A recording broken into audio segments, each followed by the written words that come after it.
ምዕራፍ 2 የኔዌም ልጅ ኢያሱ ሄዳችሁ ምድሪቱንና ያሪኮን እዩ ብሎ ከሰጢም 2 ሰላዮችን በስውር ላከ። ሄዱም ረዓብ ወደሚሏትም ጋለሞታ ቤት ገቡ፣ በዚያም አደሩ። የያሪኮም ንጉሥ እነሆ ሰዎች ከእስራኤል ልጆች አገሩን ሊሰልሉ ወደዚህ በሌሊት ገቡ ሲባል ወሬ ሰማ። የያሪኮም ንጉሥ አገሩን ሁሉ ሊሰልሉ መጥተዋልና ወደ አንቺ የመጡትን ወደ ቤትሽም የገቡትን ሰዎች አውጪ ብሎ ወደ ረዓብ ላከ። ሴቲቱም 2 ሰዎች ወስዳ ሸሸገቻቸው። እርሷም አዎን ሰዎቹ ወደ እኔ መጡ፣ ከወዴት እንደሆኑ ግን አላውቅም። በሩ ሲዘጋ ሲጨላምልምም ሰዎቹ ወጡ፣ ወዴት እንደሄዱም አላውቅም። ፈጥናችሁ አሳዷቸው ታገኟቸዋላችሁ አለች። መልካም አጋጣሚዎችን ተጠቀሙ በሚል ነው ማካፈላችሁ። መልካም አጋጣሚን መጠቀም በሉ እስቲ መልካም አጋጣሚዎችን ሚስ አላረግም በሉኝ።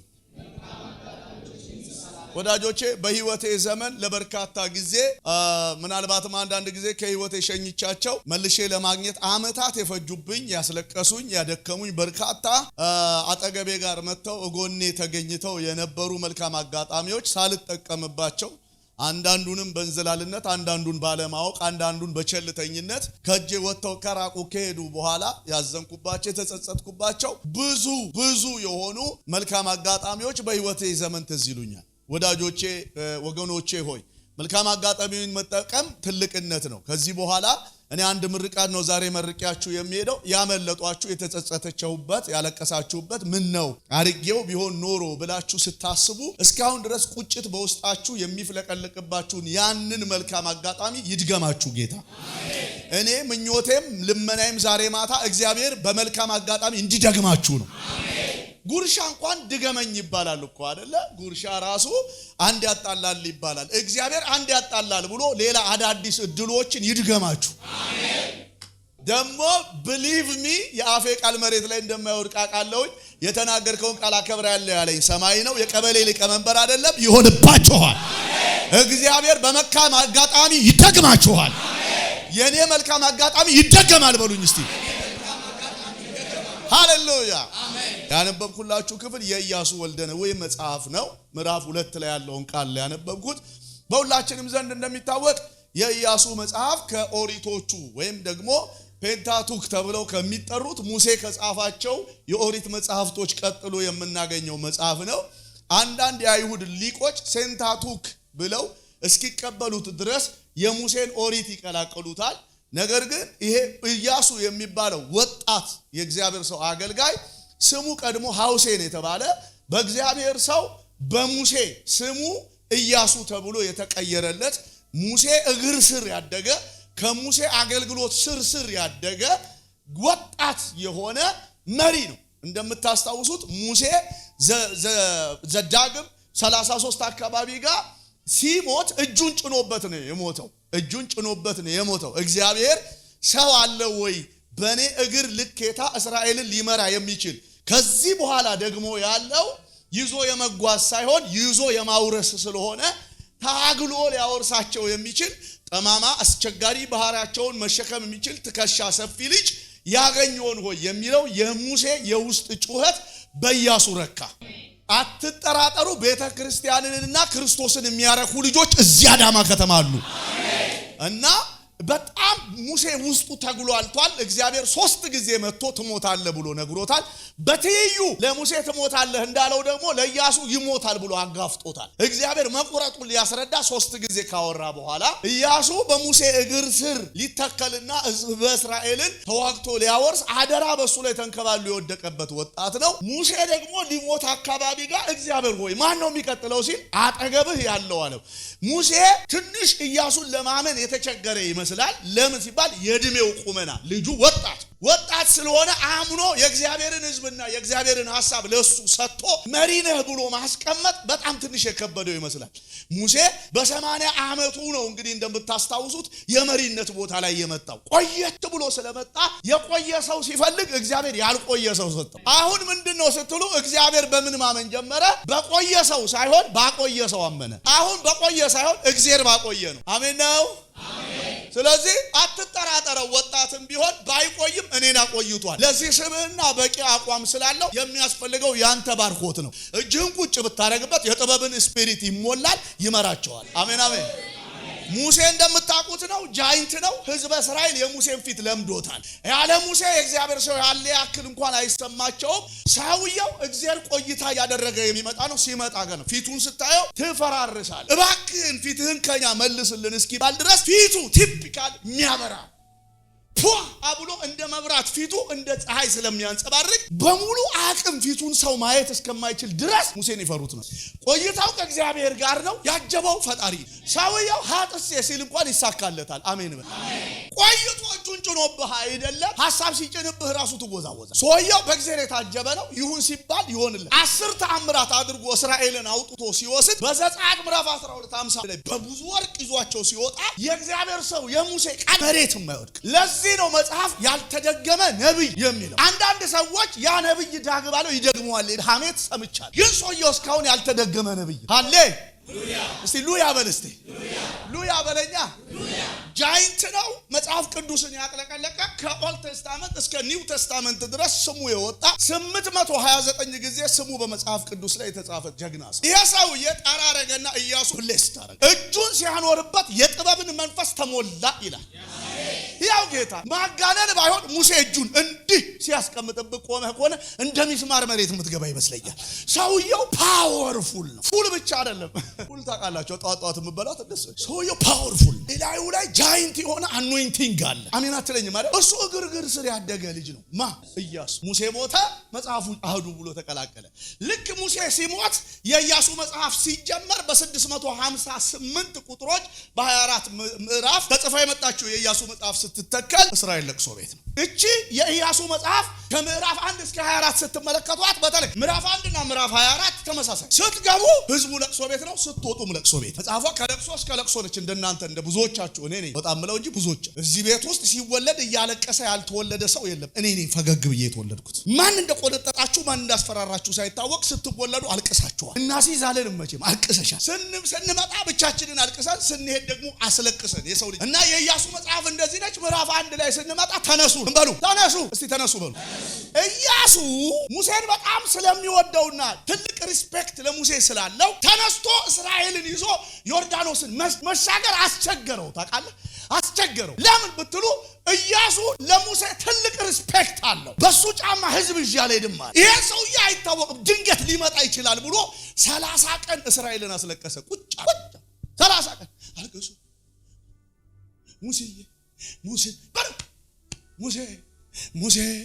ሙሴ 30 ቀን ንፍሮ አበላቸው። እግዚአብሔር መጣ። አንተ 3 ነገርኩህ፣ 4ኛ መርዶ አርጅ ያረከኝ በልተነስና ዮርዳኖስን ተሻግረ ይዛቸው ይላል። አሁን ተነሱ ማለት ከሐዘን ቦታ ተነሱ። ካልተነገረልህ ቦታ ላይ ተነሳ። እስቲ ጮና እነሳለሁ በለኝ። ያስ ከማይመጥንህ ቦታ ተነሳ። ከወረኞች ወንበር ላይ ተነሳ። ምዕራፍ 1 ተነሱ ነው። ምዕራፍ 2 አሁን የረዓብ ታሪክን የሰላዮቹን ታሪክ የሚያወራ ነው። ምዕራፍ 3 ላይ ስንመጣ ተከፈለ ነው። ምዕራፍ 3 አትጠራጠሩ፣ ዛሬ ማታ የሆነ ሰው ቤት ምዕራፍ 3 ይሆናል። የሆነ አልከፈል ብሎ የኖረ ነገር ይከፈላል። believe me ያፌ ቃል ዛሬ ቤት ላይ ሰራ። አንድ ሰው ይጮና ይከፈላል ይበለኝ። ይከፈላል። ደግሞ በጣም የሚገርምሽ ነገር በወቅቱ ዮርዳኖስ በጥፍ ሞልቶ ነበር ይላል።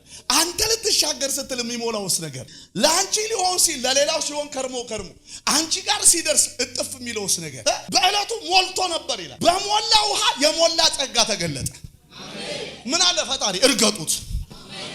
አሜን አትለጅም? ተከፈለ። ምዕራፍ 3 ተከፈለ ነው። ምዕራፍ 4 ተሻገሩ። አንድ ሰው ዛሬ ማታ ከሆነ ቦታ ወደ ሆነ ቦታ ይሻገራል። ያመነኝ ሰው ካለ እሻገራለሁ ይበለኝ። እስቲ ብድግ በልና ተሻገርኩ ይበለኝ። እስቲ ለቅቄያችኋለሁ አለ ጌታ። አዲስ ክብር አሳያችኋለሁ አለ ጌታ። የብዙዎቻችሁ ታሪክ በእጄ ይቀየራል አለ ጌታ። ምን አሉ? ምዕራፍ 4 ዛሬ ማታ አንተ ቤት ያድራል። ትሻገራል። እመነኝ ትሻገራል። አሜን አሜን። ምዕራፍ 5 ቆረጣቸው። ምን አደረጋቸው? አሻግሮ የሚቆርጥ እግዚአብሔር አቤት አሻገራቸውና ፕሬስ ጋድ ምናምን ብለው ሲመጡ ባልሳብስብና ይሄንን ወጣት በሙሉ ሸለፈቱን ቁረጠው አለ። አቤት እግዚአብሔር ደጉ። ምንድነው ጉዱ ሲባል ከፊት ለፊቱ ምዕራፍ 6 ላይ ኢያሪኮ ግንብ ይፈርሳል። የሚፈርስ ነገር ስላለ መጀመሪያ ከላያቸው ላይ የሚፈራርሰውን አፈራረሰ። የሚወድቅ ግንብ ስላለ የሚወድቅ ሸለፈት ታየው እግዚአብሔር። አምጣቸውና አለ ከሚራክል ማዶ ጉርግረዛቸው። ለምን ሲባል ከነ ሸለፈታቸው ድንጋይ ከወደቀላቸው ይለምዱኛል። እግዚአብሔር ደግሞ በዘመናት መካከል የማይመቸው ነገር ቢኖር ምንድነው? ሰው ሲለምደው ደስ አይለው። ስለዚህ አሁን እኮ ብዙዎቻችን ምን ችግር አለው የምንለው ለምደን እና እግዚአብሔር ምን አለ? እስቲ እዚሁ አቆይና ቁረጣቸውና ከዛ በኋላ ይሻገር ይሄንን ግንቡን አፈርሰዋለሁ። እኔ ሁለት ነገር ገባኝ። አንደኛ እንዳይለምዱት ፈልጓል። ሁለተኛ በጉልቤ ነው እንዳይሉ ፈልጓል። ቆረጣቸው። ይሄ ጉልበት ያለውን ወጣቱን ወጠምሻውን በሙሉ እስከ 33 ዓመት ድረስ ያለውን በሙሉ ምን አረገው? ገረዘው እግዚአብሔር። ወንድ ልጅ ደግሞ ሲገረዝ ኃይል ያጣል። ታውቃላችሁ አይደል? ወንዱ ሲገረዝ እንደዚህ ነው። ላሳያችሁ እንዲህ ነው። ወንድ ልጅ ከእድሜ ውጪ ከተገረዘ ማለት ነው እንዲህ ነው። እና በምድረ በዳ ጉዞ ላይ ስለነበሩ ሙሴ አልገረዛቸውም። ስለዚህ ሲመጡ ኢያሱ እግዚአብሔር አየና ከሚራክል ወዲህ ነው የምቆርጣቸው። የእግዚአብሔር እጅ እየለመዱ ምንም ችግር የለውም ብለው እንዳይዘምሩ አለ። ቁረጣቸው፣ እንዳይሰብኩ ቁረጣቸው። አሜን አሜን። አራገፈላቸውና ሁሉንም ከኃይል በታች አደረጋቸው። ከዛ እግዚአብሔር ምን ቢል ጥሩ ግንቡ ይፈርሳል አላለም? በምን አቅም ያለውን ቆርጣ ስታበቃ ግንብ ይፈርሳል ትላለህ እንዴ ብራዘር? እነሱ የኢያሪኮ ግንብ ይፈርሳል ሲላቸው በጉልቤ መስሏቸዋል። believe me በአቅም ያልሆነ ጉዳይ በአቅሙ የሆነ ይሆናል። ዛሬ ማታ አንቺ ቤት የሚገባው የእግዚአብሔር አቅም ይሆናል። አሜን ነው። እሺ ተልተሎ ሊድ በቃ እንደ ያረጋና እንደዛ አረጋና ምዕራፍ 6 ላይ የኢያሪኮን ግንብ በጩኸት ነው አለ። ምን በሉበት አለ? ጩሁበት። አቤት ፈጣሪ እግዚአብሔር መድኃኔዓለም የሚገርም እኮ ድማሚት አላስደረገ ገልባጭ ምናምን አላመጣ ግንቡ ላይ ጩሁ። እብደት አይመስልም? ነካ አደረጋቸው። ሰሞኑን ጴንጤዎች እኮ ነው የሚያስብለን። አቤት አንተ ግን እኮ አቤት ስራክ አቤት ግንብ ላይ ያስጮውሻል። ወስዶ እኮ ነው እግዚአብሔር እኮ ትልቅ ነው። ጌዲዮን እና አለውና ሚዲያማውያንን እንደ አንድ ሰው አድርገህ ተመታለህ አለና 21000 ሰራዊት ከፊቱ ሲመጣ ምን ላድርጋቸው ይላል። 300 ሰው ሰብስቦ ሌሎችን ካራገፈ በኋላ ገንቦ አፈንዳ አላለው። ቦምብማ ከየት አባቱ አምጥቶ ያፈነዳል? ይሄን አባት ለራሱ ፈሪ ነው። የፈሪ ቁንጮ በወይን መጥመቂያ ውስጥ እኮ ነው ስንዴ የሚወቃው። ፈጣሪ መጣና ቦምብ አታፈነዳ። ምን አፈንዳ? ገንቦ። በማሰሮ አሸንፋቸዋለሁ አለ። አንቺ የፈራሻቸውን እግዚአብሔር በማሰሮ ይጥላቸዋል። ልቀቀኛ ታሜ ባላይ ባክህን። ዘንድሮ የሆነ ታምራት ቤትሽ ይገጠማል። የሆነ ታምራት ቤት ላይ ይገባል። ገባ በለኝ እስቲ ገባ። ያው ጌታን በእግዚአብሔር ብቻ የሆነ ነገር ትለምዳላችሁ። ከኃይላችሁ ውጪ ይሰራል። ከአካውንታችሁ ውጪ ይሰራል። ከጉልበታችሁ ውጪ ይሰራል። ከብርታትሽ ውጪ ይሰራል። ከጸሎትህ ውጪ ይሰራል። ካንተ ጸጋ ውጪ ይሰራል። ከለመድከው ውጪ ይሄ ምን ውስጥ አስገባችሁኝ? ቆይ ታሎ ልመለስማ ቶሎ በስመ አብ የኔ ነገር እኮ ይሆን አሁን ቶሎ መለሳለሁ። ዘራፍ ይሄ ወይ ራሱ እኮ በጣም ደስ የሚል መዝሙረ ዳዊት ላይ የተጻፈ አለ። ዋው ራሱ አለ አይደል? አለ ጌታ ይባል። አሜን አሜን። ኢሳይያስ ላይ ሳለ አይደል? ዙፋኑ ላይ ቁጭ ብሎ እግዚአብሔር እኮ ያስጮሃል። ዙፋን ቁጭ ብሎ በጩኸታቸው እኮ ነው የሚለው። እግዚአብሔር ቁጭ ብሎ ያስጮሃል። እስቲ አትጩሁ ይሉናል። ምን እናድርግ? ቁጭ ብሎ ያስጮሃል። የወይኑ መሰረት ሁሉ እኮ በቃ ይሄ እስቲ ወደዚህ ልመለስ። ተውኝ እስቲ አትሳቡኝ። ስሙማ ምዕራፍ 6 ላይ ያወለ በቃ የኢያሪኮን ግንቡን 3-7 ጊዜ ምናምን ብሎ የተገረዘ ህብረተሰብ ቀስ እያለ ነው የሚራመደው። ባንተ ነው አስባላቸው። አቤት ጌታ ደግ እኮ ሰፈር ለሰፈር ባንቺም ነው በኔም ነው ሲሉ ከርመው አሁን ባንተ ነው አስባላቸው። ባንተ ነው ጎፍታ ኢየሱስ ባንተ ነው አስባላቸው። ባንተ ነው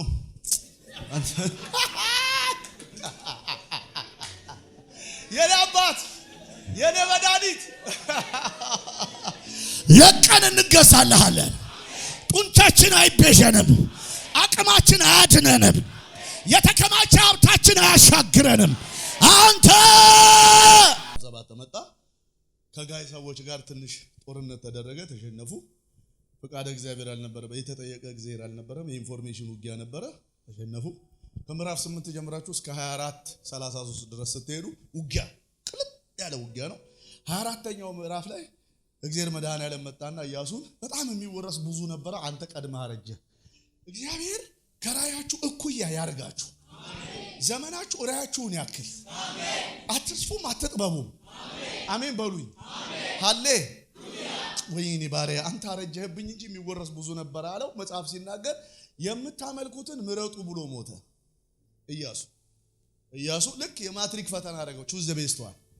አንዱን አጥቁር ብሎ ህብረተሰቡን ሰብስቦ የምር አይናገርም እንደ ሰውየው። ድሮም የውጊያ ሰው እኮ እንዲህ ነው። ወታደራዊ አቋም ነው ያለው ልጁ። ሲዋጋ ይከረም አይደለም እና መጥቶ ህዝቡን ሙሴ እኮ ቢሆን ወንድም መፈናፈኛ አይሰጥም። ታመልካለህ አታመልክም እግዚአብሔር ስትል ይጠራልሃል የሆነ እሳት ነው ዋ ነገር ያለው ምናምን ነው የሚልህ ሙሴ። ኢያሱ ግን በጣም የሚገርም የውጊያ ሰው አይደለም። ምረጡ የአባቶቻችሁን አምላክ የምትማመልኩ ከሆነ አምልኩ፣ እኔና ቤቴ ግን እግዚአብሔርን እናመልካለን ብሎ አክብቦ ሰውየው ሞተ። እንግዲህ በኋላ ላይ የአልዓዛር ልጅ ፊናስ የመጨረሻዋን ምዕራፍ እሱ ጽፎ እንደዘጋት ይታሰባል።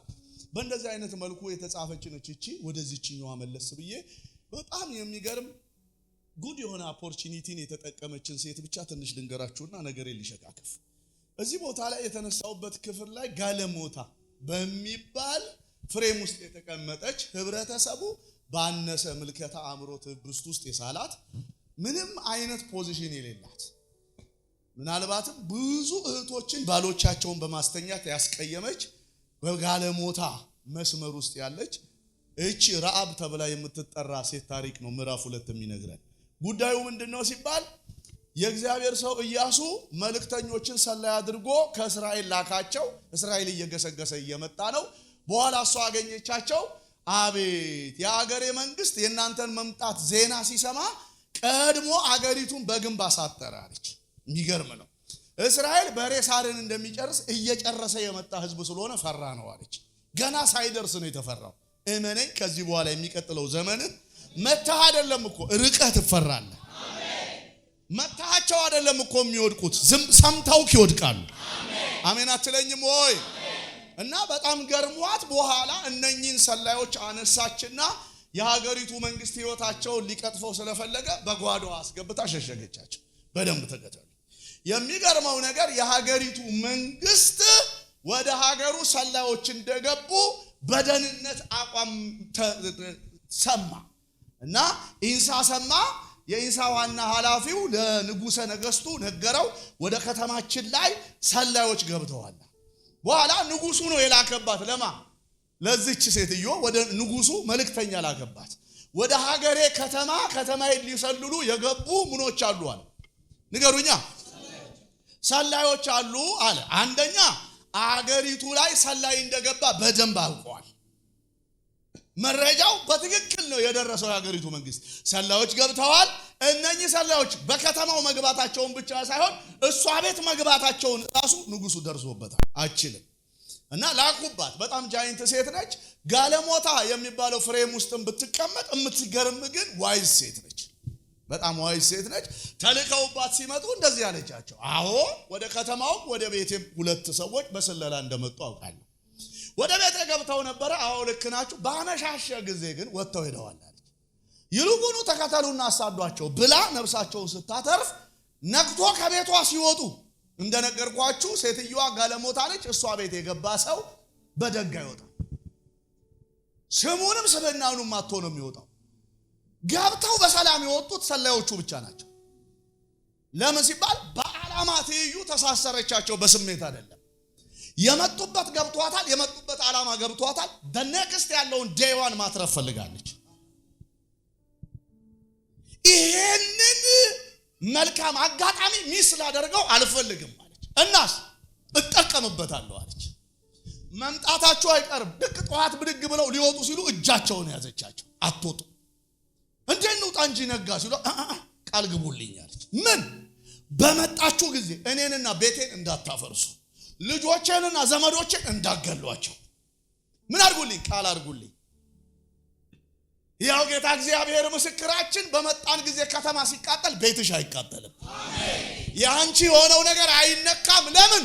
ጉድ የሆነውን ኦፖርቹኒቲ ተጠቃሚ ስለሆንሽ፣ ይሄንን መልካም አጋጣሚ ቤትሽን ለማትረፍ ስለተጠቀምሽበት እንምልልሻለን። ምልክት እንዲሆን ይሄው ሪባን ብሎ ሰጧት። ዛሬ የሆነ መልካም አጋጣሚ ነው የተጠቀመ ሰው የማምለጫ ሪባን እጁ ላይ ይገባል። ስለ አሜን በለኝ። የተባለው አልቀረም። እስራኤል አሸንፎ ሲመጣ ግንብ ተደርምሶ ኢያሪኮ ሲገባ ከህፃን እስከ አዋቂ ታርዶ ሲወድቅ ሹማምንቶች ሁሉ ሳይቀሩ ሲገደሉ የሷ ቤት ባንዲራ ከሩቅ እንዳትነኳት አለ። መልካሙን አጋጣሚዋን ተጠቅማ ልጆቿን፣ ቤተሰቦቿን፣ አክስቶቿን፣ አጎቶቿን እነሱ እኮ አልተጠቀሙም፣ እሷ ተጠቅማ አዳነቻቸው። እመኑኝ ዛሬ እግዚአብሔር ያዘጋጀላችሁን መልካም አጋጣሚ ተጠቅማችሁ ልጆቻችሁ ይድናሉ፣ ቤተሰባችሁ ይድናል፣ ሀገር ታድናላችሁ። ሃሌሉያ! መልካም አጋጣሚ ይበሉ እስቲ። አረ ምን አይነት ጉድ ነው! መልካም አጋጣሚ ይበሉ እስቲ። ሃሌ ሃሌ ሃሌ!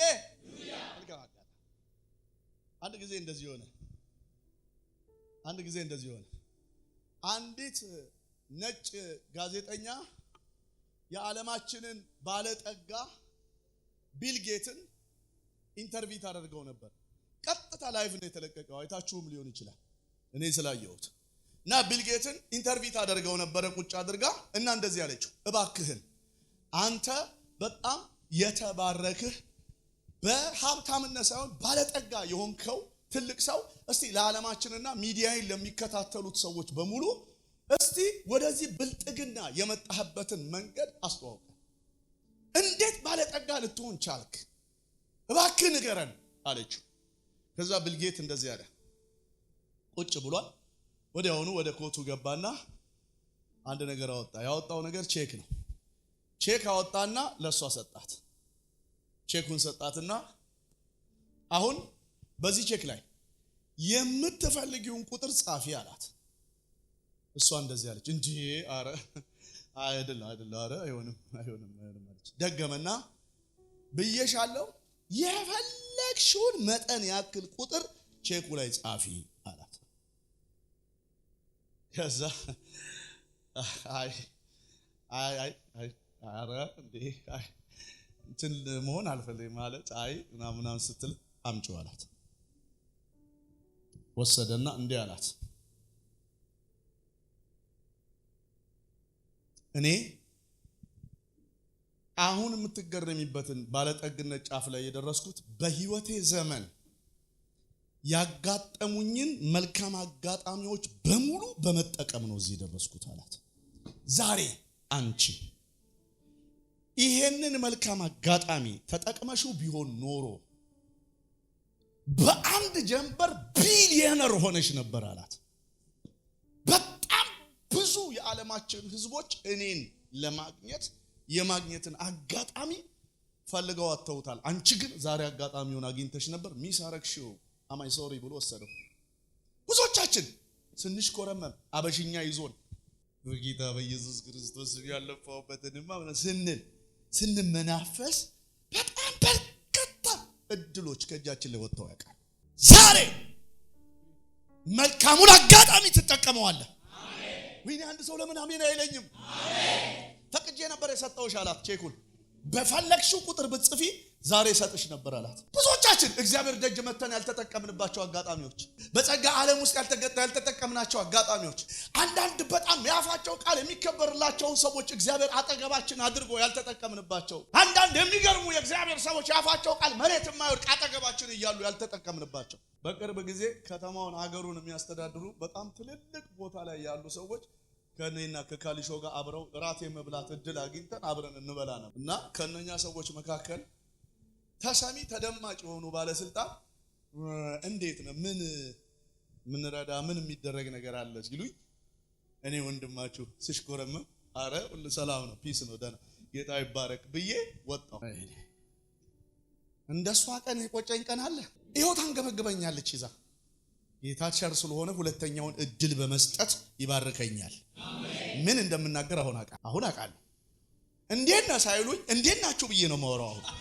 እንኳን አገኘኋችሁ ብዬ ነው የማወራው። ወዳጆቼ ሆይ አንዳንድ ጉዳዮችን እናንተ ሰፈር ሲያመጣ አይቅለልባችሁ። በጣም መልካም የሆኑትን እድሎቻችሁን ተጠቀሙባቸው። አጋጣሚዎችን ተጠቀሟቸው። አንድ ሰው አሜን ይበለኝ ጮህ። በጣም የሚገርም አጋጣሚ ነበረ መጽሐፍ ቅዱሳችን ላይ። ከኢያሪኮ ተነስቶ ወደ ኢየሩሳሌም የሚሄድ መነሻና መድረሻ ያለው ፕሮግራም ያለው እቅድ ያለው ትልቅ ሰው ተነስቶ ሲሄድ በመንገድ ላይ በወንበዴዎች እጅ ኤክስፔክት ባላደረገው ባልጸለየበት እጅ ላይ ወደቀ። ቀጥቀጥ አረጉት። እኔ ራሴ እንዲህ ብዬ አይቼ ነው ላጣልኩት። ቀጥቀጥ አረጉት። ከዛ በኋላ በሞትና በህይወት መካከል ተውት ይላል። እንዲሞትም አልፈቀዱለት፣ እንዲኖርም አልፈቀዱለት። ሰውየው በህይወትና በሞት መካከል ላይ አድርገው ትተውት ሄዱ። አንዳንዴ እኮ ቢገለን ራሱ የተሻለ የሚሆንበት ሲቹዌሽን አለ። ተውትና ሄዱ ይላል። እንዳይሞትም እንዳይድንም አድርገው ቀጠቀጡት። መጽሐፍ ቅዱስ ሲናገር ከዛ በኋላ አንድ ሌዋዊ መጣ ይላል። በእግዚአብሔር የተመረጠ ሌዋዊ፣ ርስቱ እድል ፈንታው እግዚአብሔር የሆነለት ሌዋዊ እቺን መልካም አጋጣሚ እግዚአብሔር ያመቻቻትን አጋጣሚ መጥቶ አይቶ ይላል ሳይጠቀምባት ገለል ብሎ አልፎ ሄደ። የሚገርመው ደግሞ ሁለተኛ የመጣው ካህን ነው ይላል።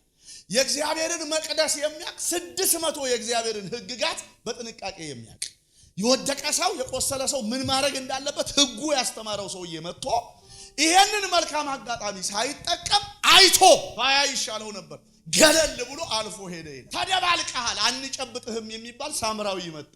ማንም ኤክስፔክት ያላደረገው ዘይት እጁ ላይ ያለ ተብሎ የማይታሰብ አንድ አህያ እየመራ እየነዳ አንድ ሳምራዊ መጣ። ሳምራዊው ግን እቺን መልካም አጋጣሚ እጠቀማታለሁ። እስቲ በደንብ አሜን በሉ። እቺን መልካም አጋጣሚ ያዘጋጀልኝ እግዚአብሔር ሊሆን ይችላል አለ። ከአህያው ላይ ወረደ። ያንን የተጎዳ ሰው አየ። ከዛ ዘይቱን አውጥቶ አፈሰሰበት። ቁስሉን በጨርቅ ጠቀለለው። እንዲኖር ሌላ እድል እንዲያገኝ ሌላ ቀን እንዲያገኝ ለፋበት። አነሳውና እሱ በእግሩ እየሄደ አህያው ላይ ያስቀመጠው። ለምን? ይሄ በጣም ጉድ ኦፖርቹኒቲ ነው አለ። እጠቀምበታለሁ አለ። በእግዚአብሔር ዓለም አስመዘግባለሁ አለ። በእግዚአብሔር ቤት ውስጥ ስትለፉ፣ እግዚአብሔር ቤት ውስጥ ስትዘሩ እኮ መልካም አጋጣሚ ነው። ነጋችሁን እኮ ነው እየጋገራችሁ ያላችሁት። እስቲ በደንብ አሜን በሉኛ። ሃሌሉያ። ወሰድ አደረገውና አክሞ እንደገና ሊንከባከቡት ለሚችሉ ሰዎች ሰጥቶ በተጨማሪ የሚያስፈልገውን ወጪ ሁሉ ከፍሎ ከዚህ በላይ ከተጠቀመ መጥቼ ከፍላለሁ ብሎ በአደራ አስቀምጦት ሄደ። ከዛስ ባልንጀራህ ማን ነው ሲባል መልካም ያደረገው ተብሎ መልካም በተነሳ ቁጥር 2000 ዓመት ተሰበከ ሰውየው። ይሄው ዛሬም እዚህ ኮንፈረንስ ላይ አስገድዶኝ እየሰበኩት ነው። ሰውየው ከሞተ 2000 ዓመት አልፎታል። ይሄው ዛሬ ድረስ የሚሰበክ ታሪክ ሰርቶ አለፈ። መልካሙን አጋጣሚ ያንን መልካም አጋጣሚ ተጠቅሞ ስብከት ሆነ ሰውየው። ወዳጅ በተነሳ ቁጥር ሳምራዊው የማይል ሰባኪ ከኔ ጀምሮ ማናል ለሁሎቻችን አፍ ውስጥ ገብቶ ሰውየው ስብከት ሆኖ ቁጭ አለ። ለምን አሜን አትሉ? ሃሌሉያ። እና ኖቹ ሽብሸባው ጭብጨባውን ሲያዩ ለነሱ መሰላቸው። አዛ አሉላ እንጣት ሲሉ የመድኃኔዓለምን ታቦት ሊጥሉት ደረሱ። አንድ ምስኪን አሳዛኝ ሰው አለ። ኦዛን ምስኪን በክፋት አይደለም ደግ ሰው። የእግዚአብሔር ታቦት ሲወድቅ ማየት አልፈልግም ብሎ ነው። ስርዓቱና ወጉ እንደዛ እንዳልሆነ ስላልገባው ብቻ እግዚአብሔር ቅዱስ ስለሆነ በኦልድ ቴስታመንት አይነካም። በደንብ አላነበበም። ከገርነት የተነሳ እግዚአብሔር ደግፎ አቆማለሁ ብሎ እጁን ሲልክ በእጁ ማለት ድርቅ ይበል። ጠላታችሁ ክቡ ብሎ ቋንጣ ሲመስል አይቼዋለሁ። ድብ አለ። የድሮው ይጥላል። ክፉ አላወራውም። የድሮ ባርሞሪካ አዘንብርለት ይደፋል። የድሮ ይደፋል። የድሮ እሱን አጠገብ አስቀምጠ በሎሚ አትወራወር ይወረውራል። የድሮ ከባድ። ከዛ በኋላ ተመታ፣ ጠብ አለ፣ ወደቀ። ዳዊት ደነገጠ። እስራኤል በሙሉ ክው አለ። እግዚአብሔርን አመጣለሁ ታቦት አስገባለሁ ብሎ ሰው እየሞተ ነው። ቅስፈት መጣ። ምንድን ነው አለ፣ ደነገጠ። ከዛ ብድግ አደረገና የእግዚአብሔር ታቦትን እንዲህ ሲያይ አንድ ሰው አገኘ እና አየውና አቢዳራ ይባላል። አቢዳራ አለው። አቤት። የእግዚአብሔር ታቦት አንተ ቤት ይግባና ይቀመጥ ይሏል። እሺ አለ። እቺን አጋጣሚ ማጠቀማታለሁ አለ።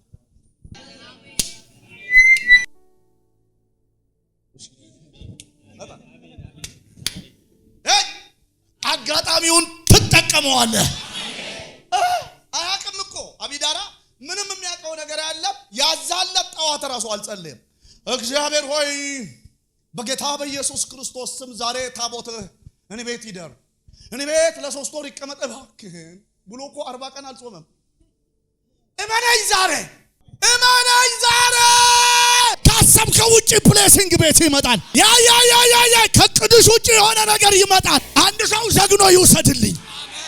ብዙ ሰው ጸልዮ ያልተሳካለት አንተ ቤት ግን በመልካም አጋጣሚ ሰው ብሎ ይገባል። ጠቃሚ እውነት ነው እየነገርኳችሁ። ስሙም አቢዳራ አቤት የእግዚአብሔር ታቦት አንተ ቤት ይግባ ይደር ይለዋል። እንዴ አግኝቼ ነው ይግባ አስገቡልኝ አለ። አንተ ይሄንን አጋጣሚማ ሚስ አላረገውም ማለት ግድ ይግባ አስገባው ይላል መጽሐፍ ሲናገር እንዲህ ይላል። ለ3 ወር አቢዳራ ቤት የእግዚአብሔር ታቦት ኖረ ይልና አቢዳራንም ባረከው። የአቢዳራም በረከት ንጉሱ ሰማ ይላል። ማይ ጋድ የእግዚአብሔር ታቦት ገብቶ ዝም ብሎ ቁጭ ብሎ ሰውየውን ይባርከዋል። ሰውየው ቢዝነስ ማኔጅመንት አልተመረቀም። ሰውየው እውነቴን ነው የምላችሁ ዘይት ፋብሪካ የለውም ታቦት ፋብሪካ ገብቶ ቁጭ ያለ እግዚአብሔር እንጂ የገባ አካውንት ውስጥ ምንም የለው። ገብቶ ዝም ብሎ ይባርከዋል። እመነኝ ዛሬ ማታ በረከት አንተ ቤት ይጀምራል። ይሄንን ጉድ የሆነ ኦፖርቹኒቲ ትጠቀማለህ። ቤት በበረከት ይጥለቀለቃል። ያልገመትከው ያላሰብከው አክስቴ ያልነገረች አጎቴ ያልነገረ በእግዚአብሔር ብቻ የሚሆን አንድ በረከት ቤት ይሰው ብሎ ይገባል። አይቼዋለሁ ያለ አስቀምጦ ተባረከላ። አስቀምጦ ይግባ አለና ንጉስ የሚሰማው በረከት አስበቋል። ንጉሱ የእግዚአብሔር ታቦት አቢዳራን ቤት እንደባረከ ሰማ ይላል እኮ። አሁን የሚደበቅ በረከት አትባረኩም። የሚሰማ ነጭ ጥቁር የሚሰማው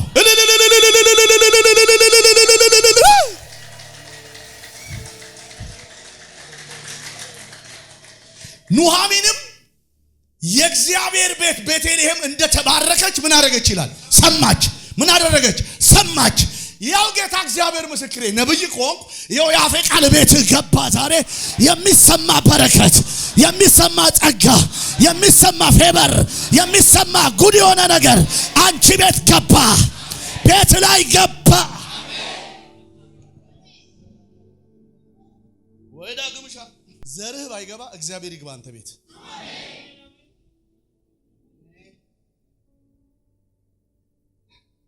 አቢዳራ ምን አይነት ጉደኛ ሰውዬ ነው! የማያውቀው እግዚአብሔር ቤት ይግባ ይባላል። ይግባ፣ ይቀመጥ። ይሄ ጉድ ኦፖርቹኒቲ ነው ማለት አላልፈውም። ሚሳላ ይግባ፣ ምን ያጣበኛል? ይኑር። እያኖረ ተባረከ። ያው ጌታን ስላችሁ ከዚህ በኋላ አትዝለሉት። የመጣ እግዚአብሔር እናንተ ቤት ይክረም፣ ይቆይ። እናንተ ሰፈር ጸጋ አክርሙ፣ ቅባት አክርሙ። ታያላችሁ ብሌሲንጉን። አሜን ነው። ይኸውላችሁ አንዴ እንደዚህ ሆነ። ዳንጎቴን የሚያውቅ ማን ነው? ስለ ዳንጎቴ ወይ የሰማ? የአፍሪካ አንደኛ ሀብታም ነው ታውቃላችሁ። እንደ አፍሪካ አንደኛ ዳንጎቴ ይባላል። ናይጄሪያዊ ነው። እና ዳንጎቴ አንድ ጊዜ በአንድ አውሮፕላን ተሳፍሮ ወደ ናይጄሪያ ሊበር ገብቶ አውሮፕላን ውስጥ ከፊት ባለው ወንበር ላይ ተቀምጧል። ገንዘብ ያለው ሰው ነው። ቦታም ከፊት ነው ያገኘው። ጥሩ ክፍያም ስለከፈለ በደንብ ጥሩ ቦታ ተሰጥቶት ተቀምጧል። ያለት በናይጄሪያ ዕውቅ የነበሩ የእግዚአብሔር ሰው አገልጋይ የነበሩ ቢሾፕ ኤዲቦዬ የሚባሉ ሰው በዛው አውሮፕላን ከዳንጎቴ ጋር አብረው ይበሩ ስለነበረ እሳቸው ከሰው ሁሉ ኋላ ነው ወደ አውሮፕላኑ የገቡት። እና ሲገቡ አውሮፕላኑ ውስጥ በሙሉ ሰው ገብቶ ተቀምጧል። የእሳቸውን የቦታ ቁጥር ሲያዩት የእሳቸው የቦታ ቁጥር ከአውሮፕላኑ መጨረሻ ልክ እዛ ውጪ እንዳሉ ወንድሞቼና እህቶቼ እንደዛ ነው የእሳቸው ወንበር። በኋላ ቢሾፕ ቆሙና በዚህ በአውሮፕላን ውስጥ በተቀመጠው ሰው መካከል ላይ ፊት ለፊት ቆሙና እንዲህ አሉ። እኔ የእግዚአብሔር ሰው ነኝ። ማን ነው እዚህ በተለይ እዚህ ካላችሁት ከግማሽ ወደዚህ ካላችሁት ሰዎች የኔ ቁጥርና ቦታዬ እዛ መጨረሻ ነው። በመጨረሻ ላይ ግን መቀመጥ አልፈለኩም። ማን ነው የሚነሳልኝና የምባርከው ሰው ሲሉ ከዛ ሁሉ ሰው መሃል ከፊት ለፊት የተቀመጠው ዳንጎቴ ብድግ አለ። ኖር ኑ ይምጡ፣ የእግዚአብሔር ሰው ይቀመጡበት፣ ይባርኩኛል። ሰውየው በዛ ወቅት አማኝ አልነበረም፣ ግን ብሌሲንጉን አጋጣሚውን እጠቀምበታለሁ። ይመርቁኝ ይሆንብኛል አለና እግራቸው ስር ተንበረከከ። ቢሾፕ መረቁት፣ ባረኩትና እሳቸው ቦታ ላይ ውድ ዋጋ ከፍሎ ከፊት የሚቀመጠው ሰው ለውድ ሰው ለቆ ኖር ብሎ እሱ ከኋላ ተቀመጠ። ይሄ ጅልነት የመሰለው እዚህ ውስጥ የሚስቅ መዓት ነበረ። እሱ ግን ከኋላ ተቀመጠ። ዳንጎቴ አንድ ቀን ኢንተርቪው ሲደረግ ባለጠጋ የሆንክበት መንገድ ምንድነው ተብሎ ሲጠየቅ አንድን የሚገርም መልካም አጋጣሚ ተጠቅሜ ነው አለ። ምንድነው ሲባል እኔ ኖር ብዬ ነው ለፍቼም ደክሜም አይደለም አለ። ኖር ብዬ ድህነትን ለዘላለም ተሰናበትኩት አለ። ተነስቼ ቀረሁ አለ። አቤላት ልጅ ሰው ነበረ 230 ምናምን ሰው አውሮፕላን ውስጥ ነበረ። ከ230 ምናምን ሰው መልካሙን አጋጣሚ የተጠቀመ ግን አንድ ሰው። ያ ሰው ከዛ ጊዜ ጀምሮ አለ ህይወቴም ቢዝነስም ያለኝ ነገር ዩተርን አደረገ አለ። የማላቀው ብሌሲንግ ትንሽ እሰራለሁ ትልቅ አገኛለሁ አለ። የሰውየው በረከት ዘመኔን ቀይረዋል። ዛሬ በዚህ መልካም አጋጣሚ ተጠቅሞ ዘመኑን አገልግሎቱን ቅባቱን የሚቀይር ሰው አሜን ይበለኝ። አሜን ይበለኝ እስቲ። አሜን ይበለኝ እስቲ። ሪስፔክት ለእግዚአብሔር ሰዎች ሪስፔክት። አትጠራጠሩኝ፣ ዛሬ መልካም አጋጣሚ በፊት ለፊታችሁ አለ። ከሆነ ነገር የምትሻገሩበት፣ ከሆነ ነገር ወጣችሁ የምትቀሩበት፣ በድጋሚ የማትያዙበት። አጠገባችሁ ላለው ሰው ዞር በሉና አጋጣሚዬን ዛሬ እጠቀማለሁ በሉት።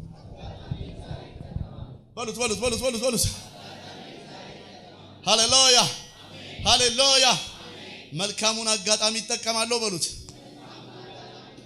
ሃሌ እስቲ ብድግ በሉና እጠቀማለሁ።